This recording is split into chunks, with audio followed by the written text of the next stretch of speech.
जय माता दी दोस्तों, आप सभी का स्वागत है हमारे इंडियन स्टोरी चैनल में। आज की कहानी सिर्फ एक राजा की नहीं, बल्कि हर उस इंसान की है जो अपने जीवन में कभी न कभी लालच, भय और मोह से लड़ता है। बहुत समय पहले पर्वतों और नदियों के बीच बसा एक भव्य राज्य था, अमरगढ़। ये राज्य इतना सुंदर था कि लोग कहते थे कि ये धरती पर स्वर्ग का टुकड़ा है।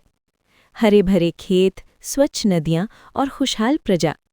इस राज्य के राजा थे राजा वीरेंद्र देव।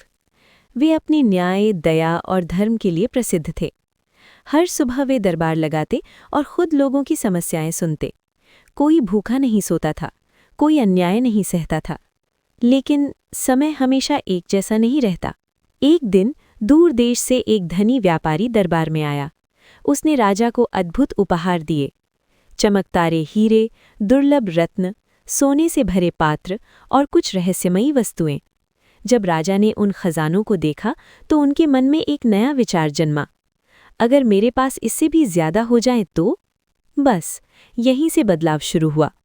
पहले ये सिर्फ एक विचार था, फिर ये इच्छा बनी और धीरे धीरे ये लालच बन गया। अब राजा खजाने की गिनती ज्यादा करते, प्रजा की बातें कम सुनते, नए कर लगाने लगे और धन इकट्ठा करने में लग गए। मंत्री समझाते, महाराज, प्रजा दुखी हो रही है। लेकिन राजा को अब सिर्फ एक चीज दिखती थी, धन और अधिक धन।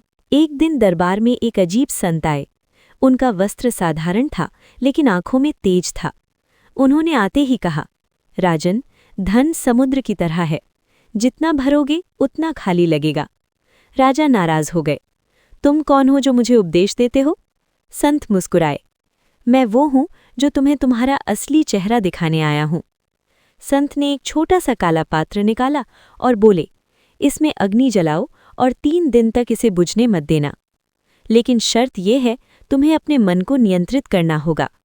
झूठ नहीं बोलना, अन्याय नहीं करना और सबसे कठिन, किसी भी लालच में नहीं आना।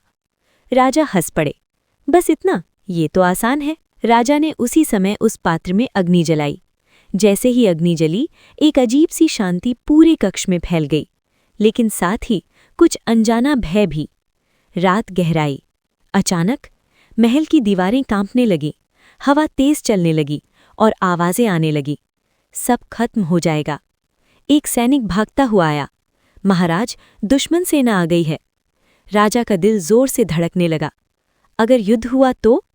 उनका मन हुआ अग्नि छोड़कर भाग जाएं, लेकिन तभी उन्हें संत की बात याद आई। भय भ्रम है। राजा ने आंखें बंद की और वहीं बैठे रहे। सुबह हुई, सब शांत था, कोई दुश्मन नहीं। राजा समझ गए, ये पहली परीक्षा थी। दूसरी रात एक बूढ़ा ब्राह्मण आया। उसने कहा, मेरे पास एक दिव्य रत्न है, अगर इसे इस अग्नि में डाल दो तो ये सोना बरसाने लगेगी। राजा का मन डगमगाया, इतना धन हमेशा के लिए? उन्होंने रत्न उठाया, अग्नि के पास ले गए।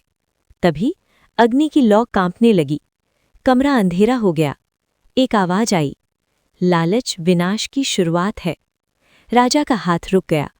उन्होंने रत्न वापस कर दिया और ब्राह्मण गायब हो गया। तीसरी रात सबसे कठिन थी। राजा के सामने उनके पूर्वज प्रकट हुए। उन्होंने कहा, अगर तुम ये अग्नि बुझा दो तो हम तुम्हें अमर बना देंगे। राजा का मन टूटने लगा। अमरता कौन नहीं चाहता? लेकिन उन्होंने अग्नि को देखा। वो शांत थी, स्थिर थी, जैसे कह रही हो, सत्य मत छोड़ो। राजा ने आंखें बंद की और कहा, मुझे अमरता नहीं चाहिए, मुझे सत्य चाहिए। जैसे ही उन्होंने ये कहा, अग्नि तेज प्रकाश में बदल गई। पूरा महल उजाले से भर गया। उनका मन हल्का हो गया। सुबह संत प्रकट हुए। उन्होंने कहा, तुमने तीनों परीक्षाएं पार कर ली हैं। राजा ने पूछा, आप कौन हैं? संत बोले, मैं तुम्हारा विवेक हूं, और गायब हो गए। उस दिन के बाद राजा पूरी तरह बदल गए। कर कम कर दिए, गरीबों को सहायता दी, न्याय को सर्वोपरि रखा। राज्य फिर से खुशहाल हो गया। लेकिन कहानी यहीं खत्म नहीं होती।